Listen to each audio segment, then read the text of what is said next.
was alone. Wow, a weird first thought to have.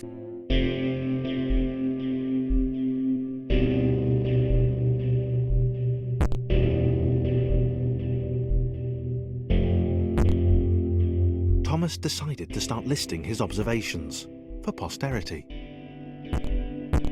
1. The whole alone thing. 2. Portals.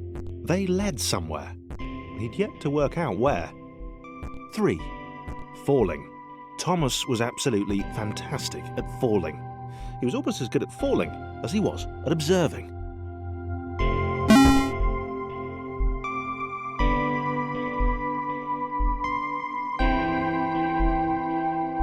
Okay, interesting. Thomas couldn't fall past this block. Think, damn it, think! What if there was some kind of inverted fall? Some way to... what's the word? Jump. It worked! Thomas had solved the great inverted fall mystery.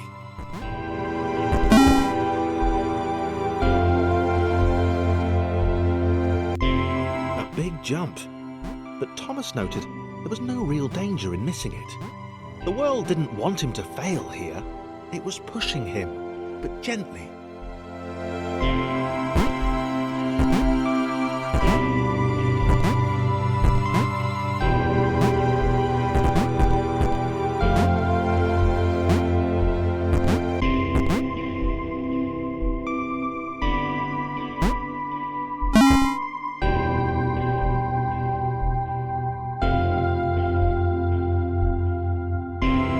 This all seemed a little dangerous.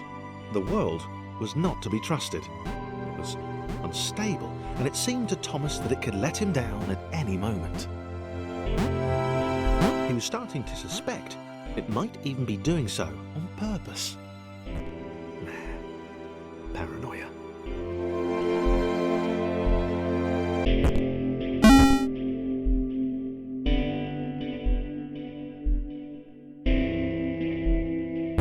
Thomas wondered whether the portals were actually taking him anywhere. He felt like he was making progress, but there wasn't really any way to know. He seemed to be moving predominantly up and to the right, which might, or might not, be important.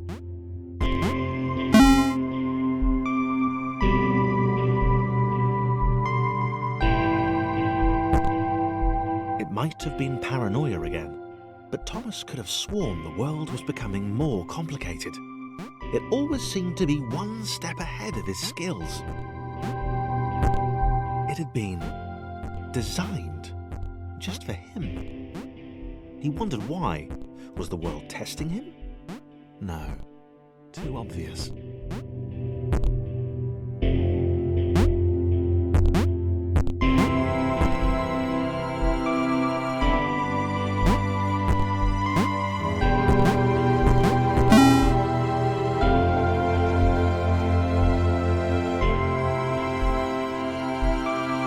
Something about the boiling, toxic, glowing water intimidated Thomas. He didn't like it. He certainly didn't want to swim in it. He made another mental note. 4. Water. Not good. To be avoided.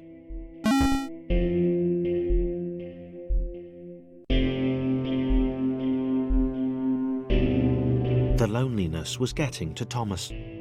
No amount of observation or obsessive note-taking could combat that.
Thomas had a new theory. The world was training him. He could feel himself getting smarter. There was the mental list to consider. Over the minutes and seconds since his spontaneous generation, he'd become a pretty skilled jumper. He was evolving. He just wished he had someone to share it with.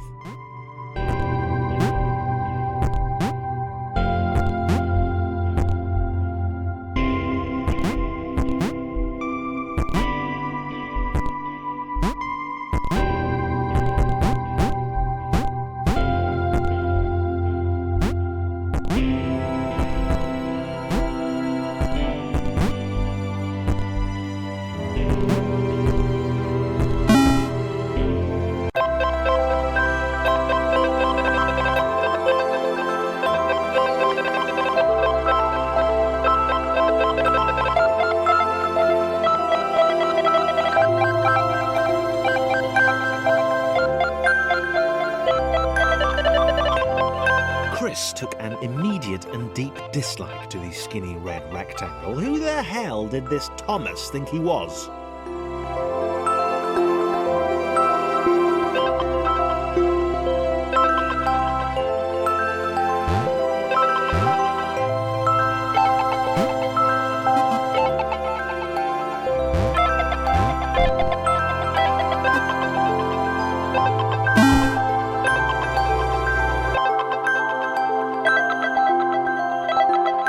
Chris had been doing fine. He wasn't the highest jumper, but he'd held his own.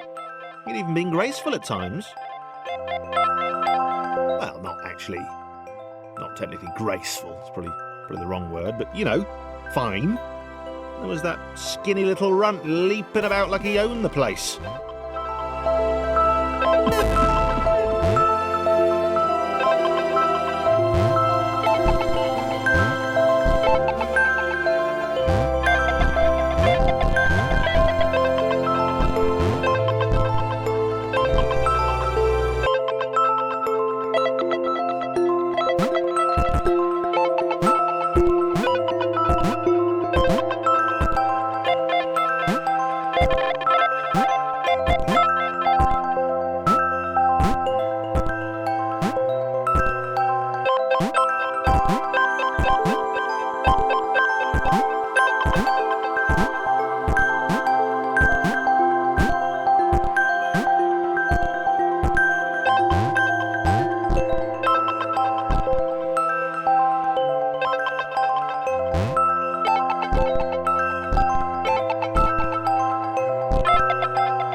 Was more like it.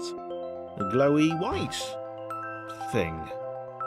Only Chris could get to it, which of course made it all the more enticing. What would it do? What new opportunity might this switch open up to him? Great. Another chance for Thomas to jump slightly higher than Chris. How fortunate. Seriously, this made the whole switch pressing thing entirely worthwhile.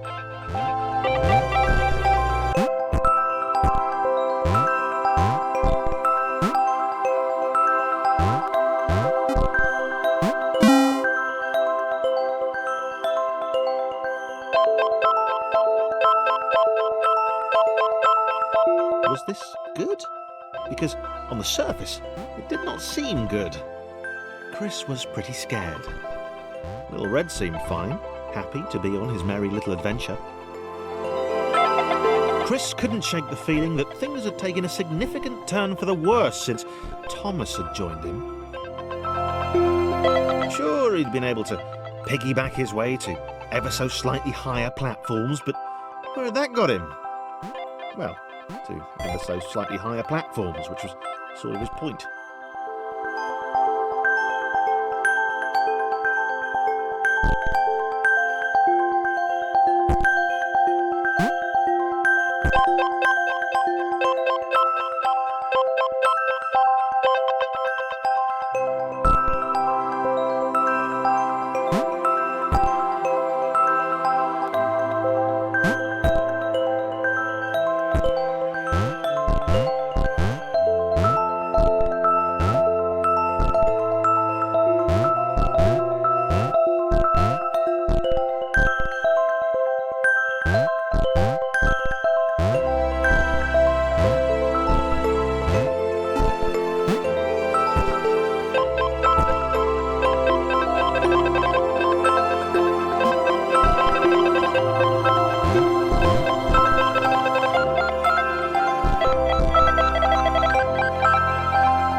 Chris stared at Thomas with pure hatred. He seemed so very happy at their situation. Friends together, a brave fellowship of quadrilaterals on a quest for greatness. That would be fine. But it was all the obvious observation that Thomas was doing which grated. Every time they saw something vaguely new, Chris would hear a satisfied little from the vaulting idiot.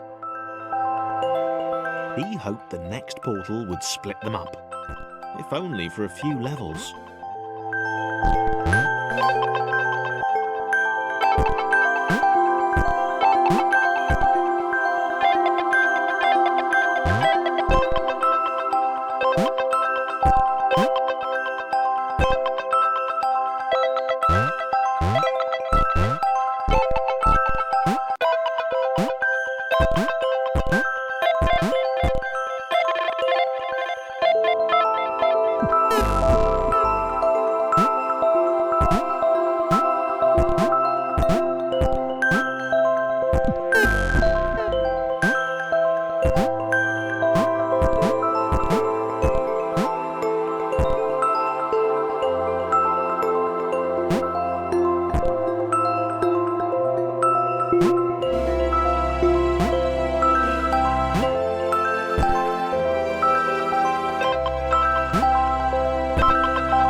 This was his chance, a moment to shine.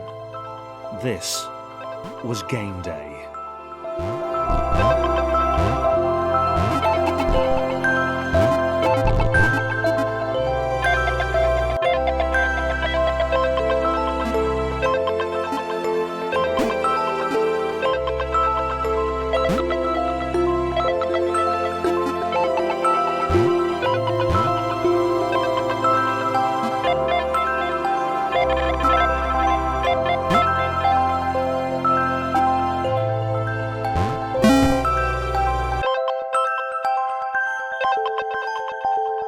This would not do. John needed room to show off his exceptional skills.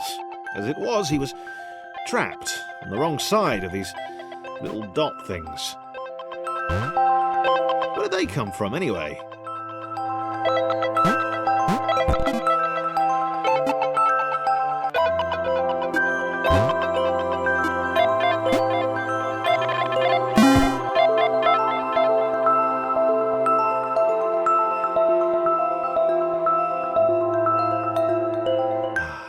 John inhaled the air of the open space, and it smelled of awesome.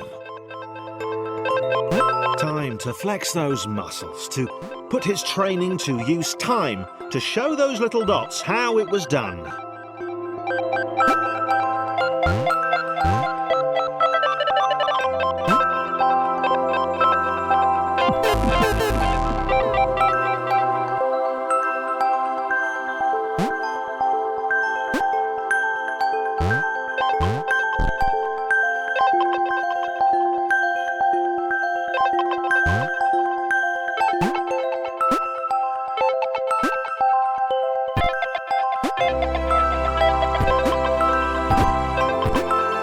John decided to press the switch to let the little dots catch up with him. John cared for his new allies. You could tell from the sympathetic expression he practiced in the mirror all these years.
was happy to keep helping. He felt it was important to his image that he was seen to help the little guys.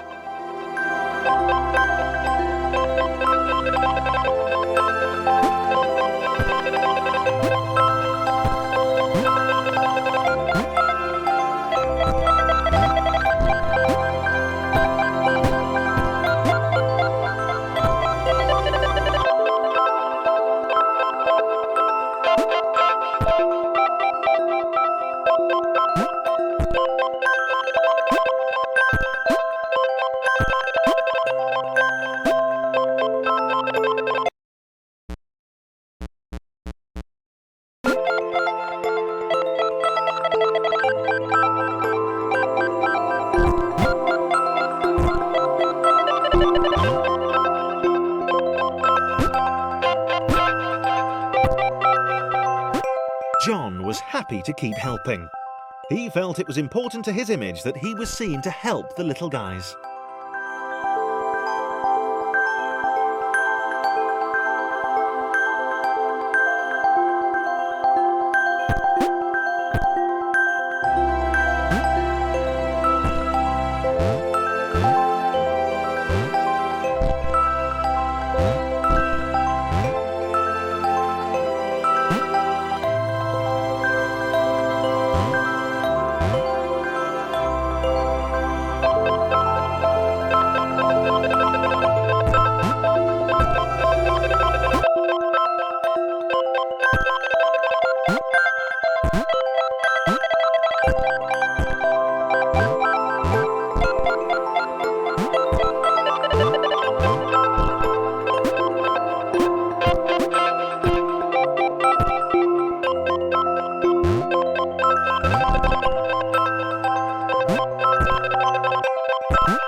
So much either. The red one, Thomas, had a charming way of applauding every time John jumped.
The orange one was less immediately likeable, but his unremitting cynicism and tutting amused John.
this was interesting.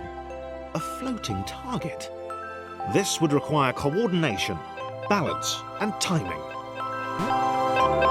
John was sure the dots would be lost, but he was happy to guide them to triumph.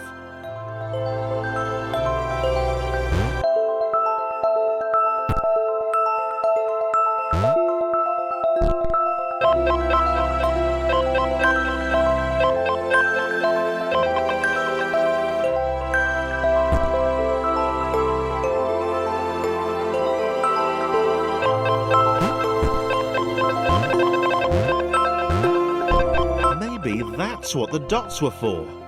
They were there to extend John's reach, to make his performance even more impressive. John liked the thought. He decided to keep them.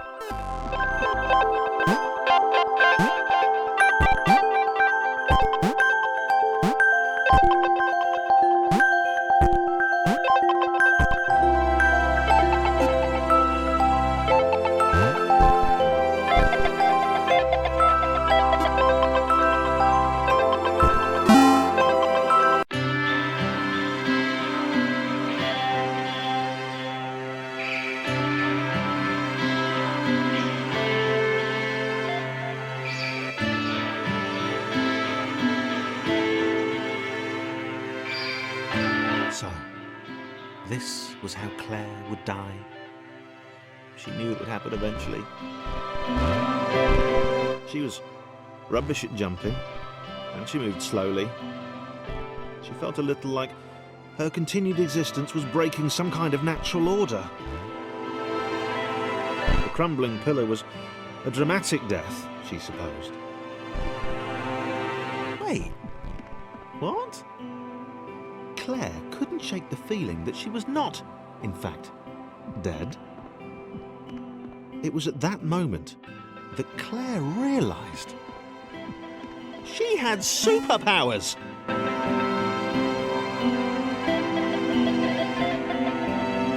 She'd need a cape.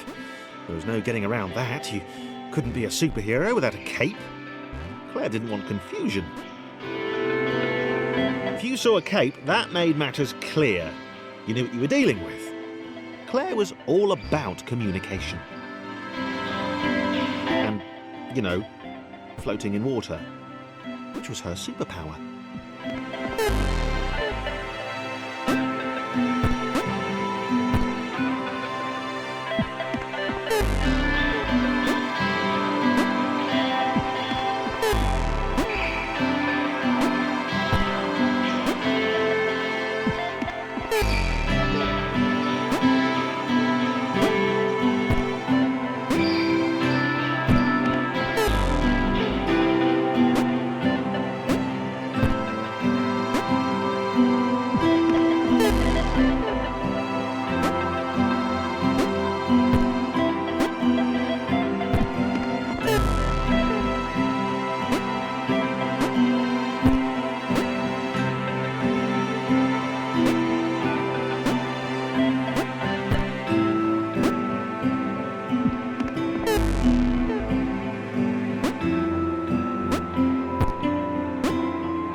Right, fear not, my skinny friends, for I am Claire, and I will save you.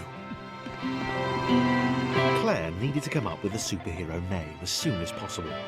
Claire was rubbish.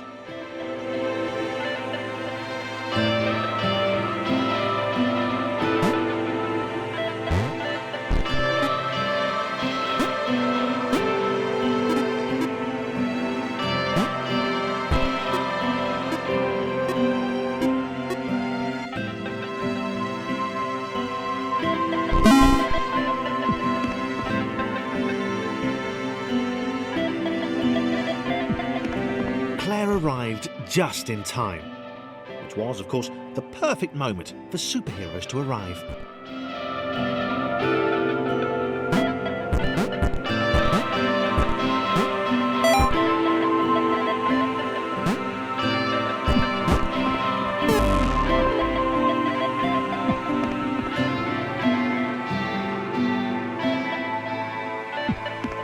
Claire arrived just in time, which was, of course, the perfect moment for superheroes to arrive.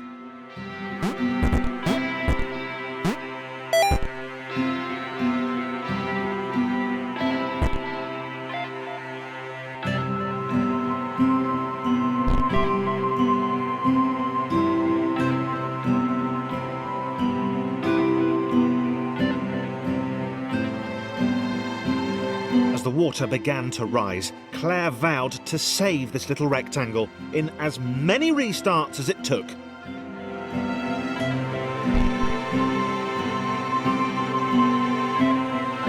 Claire wondered if Thomas would make a good sidekick. Or was she more the lone Avenger type? She liked that. The sole hero in a world of rectangles and conveniently placed pools of toxic water.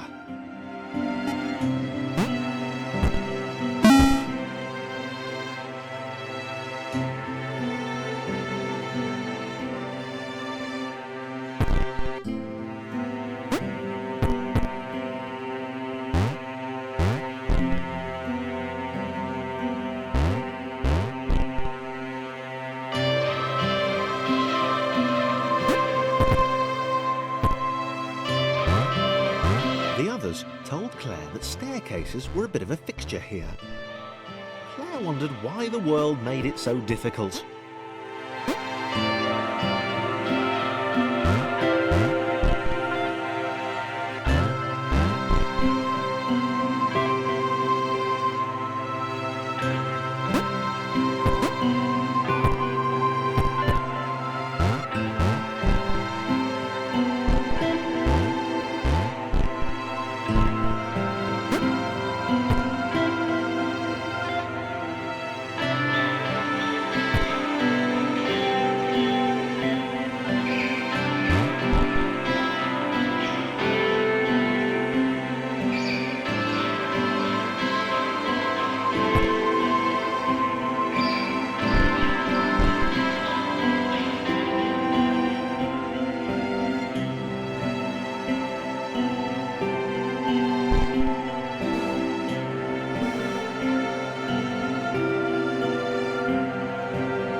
Probably needed a nemesis, a villain who would show their true colours at the worst possible moment, hurting all she held dear.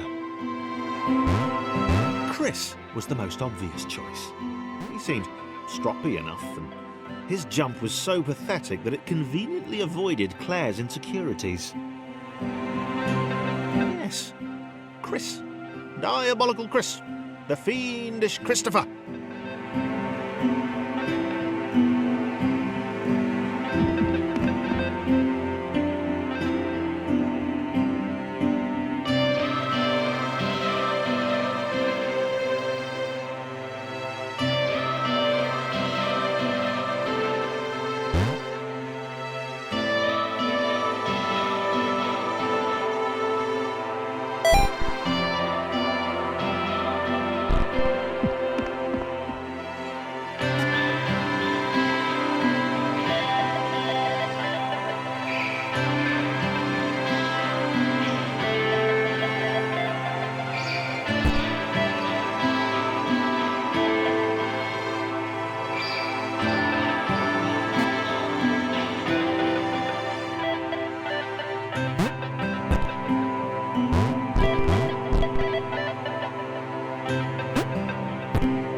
gone?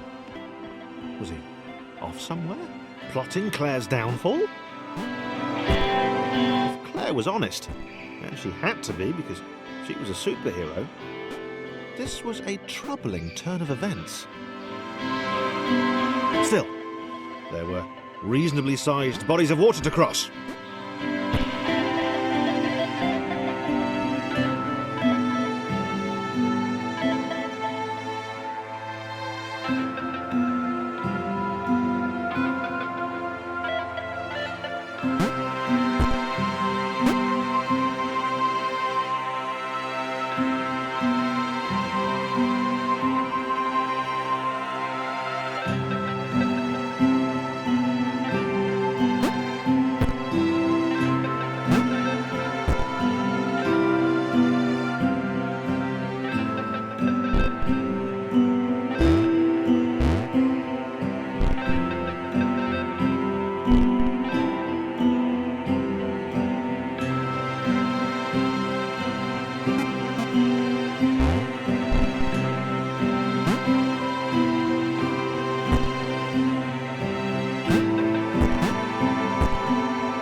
Platforms over water, eh?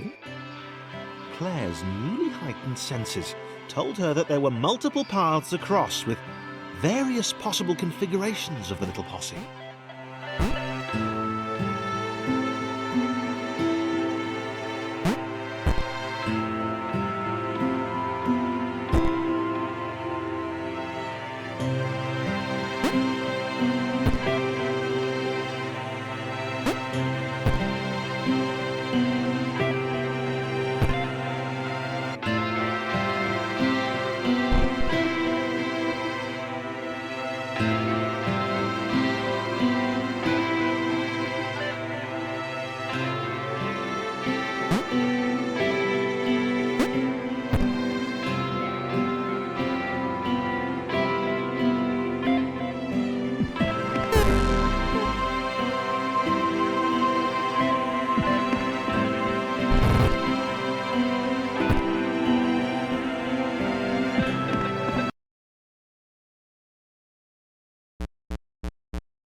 Platforms over water, eh?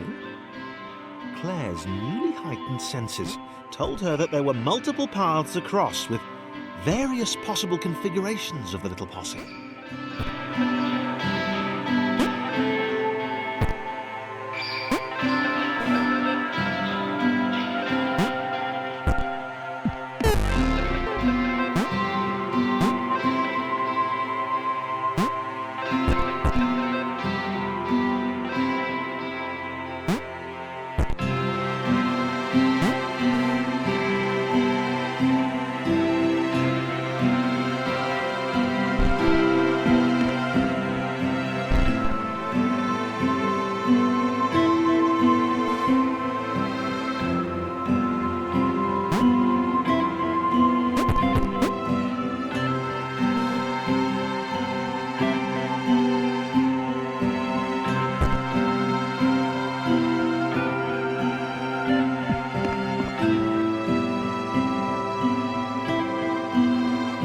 They were doing really well.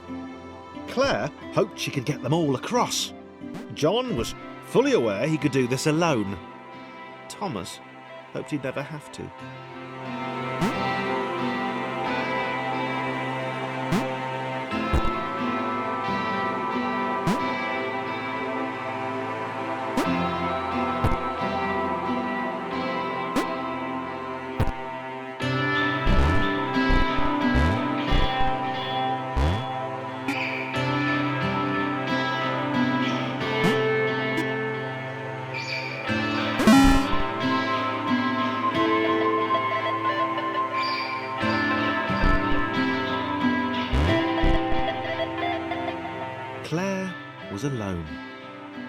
which was odd, because she wasn't meant to be alone.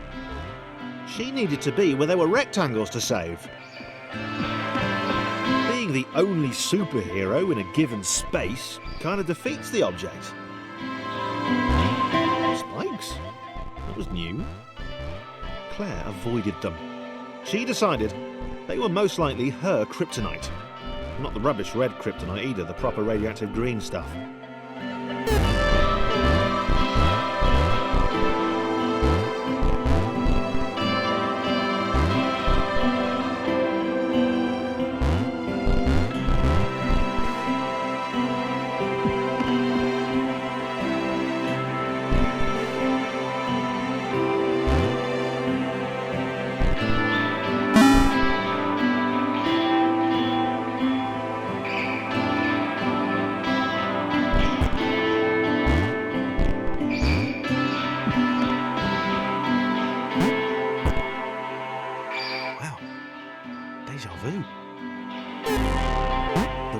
Was repeating, and this time Thomas was here.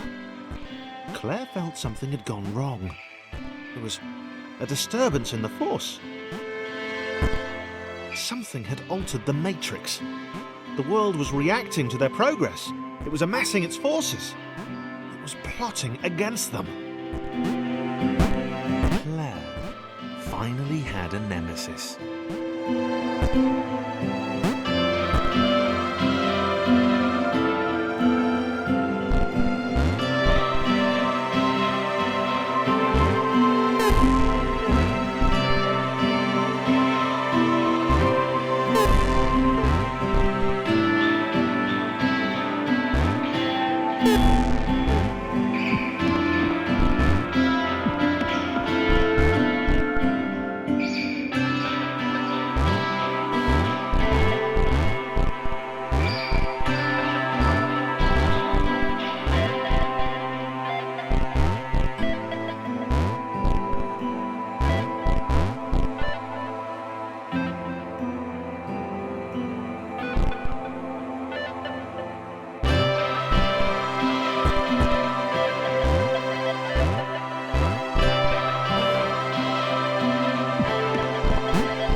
Laura was pleased this one was behind a wall.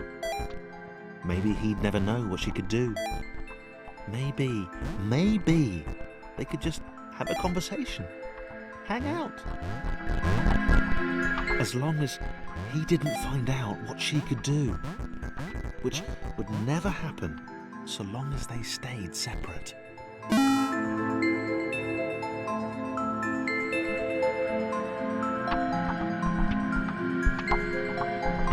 Laura didn't have time to worry about the ominous pixel cloud.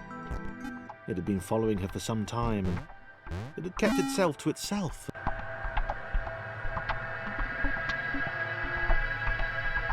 As the square, who had shyly introduced himself as Chris, bounced atop Laura, she began to worry that he was just using her like all the others had. They'd all bounced too, and then they disappeared when her back was turned.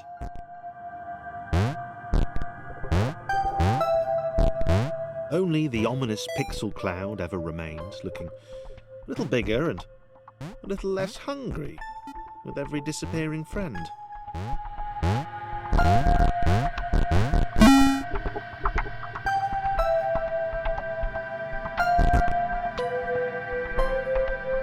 With every bounce, Laura found herself less and less irritated by Chris. She started to miss him when he wasn't there. On another platform or something.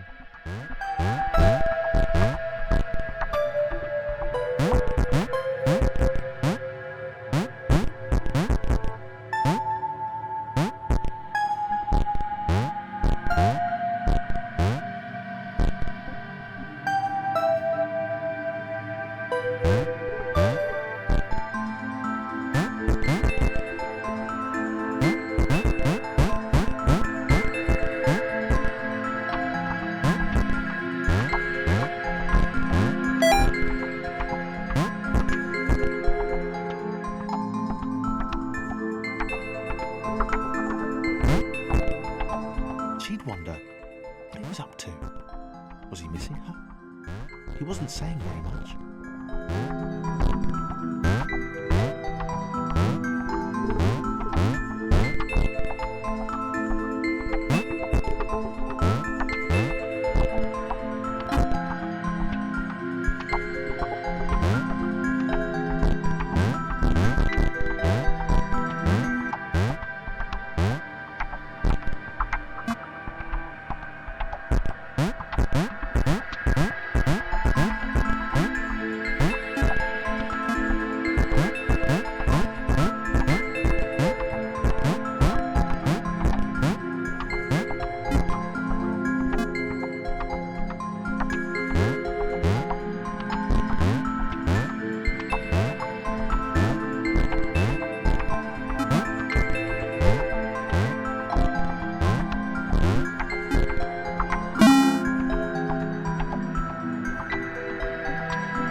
Chris was in love. She was perfect. He had to tell her so.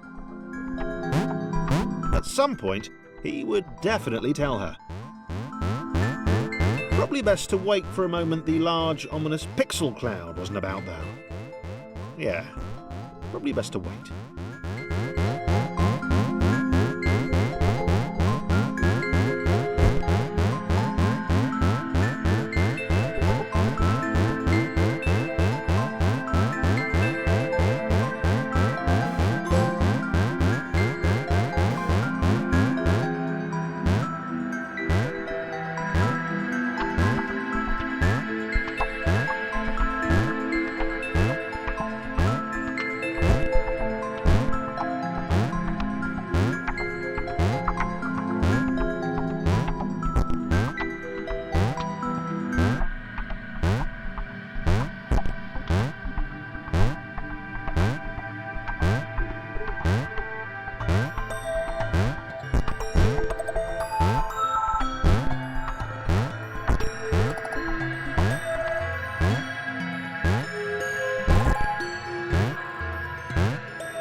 Chris was massively disappointed to run into the gang again.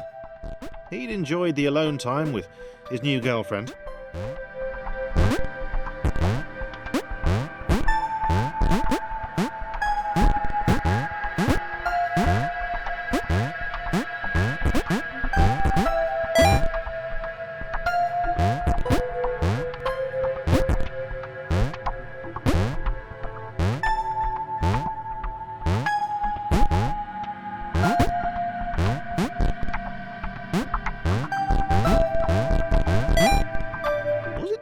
To refer to Laura as his girlfriend?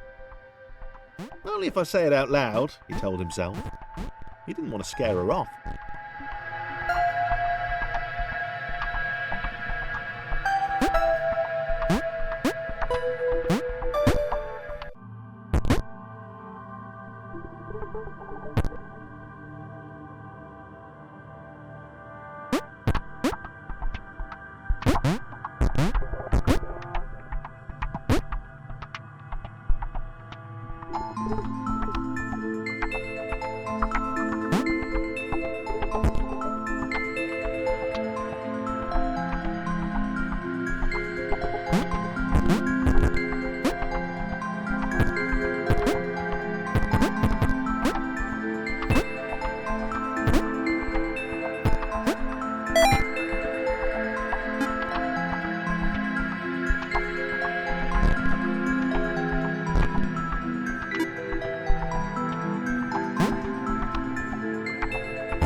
The others seemed suspicious of Laura and the eager-looking pixel cloud of death which seemed to be watching her. Sure, they'd use her inherent bounciness to reach slightly higher jump points, but they wouldn't strike up a conversation with her. Chris found them rude. Rude, and always there.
The others wouldn't drop it.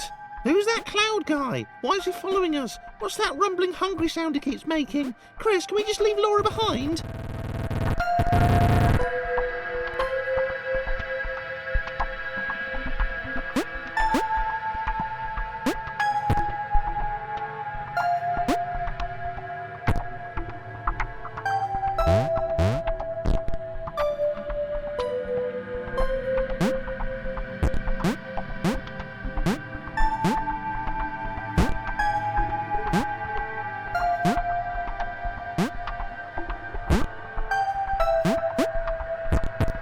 Rude.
liked her new gang.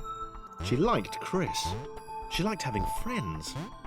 These ones seemed to be sticking around too.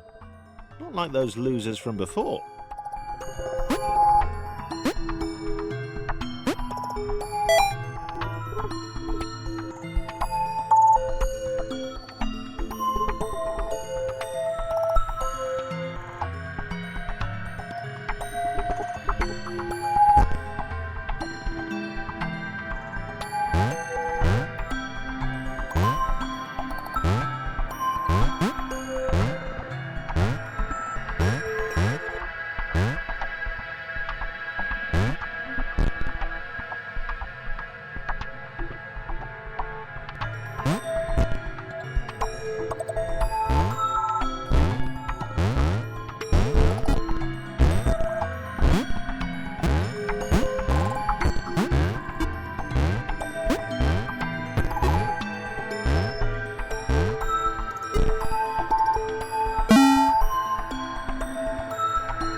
The pixel cloud was getting closer.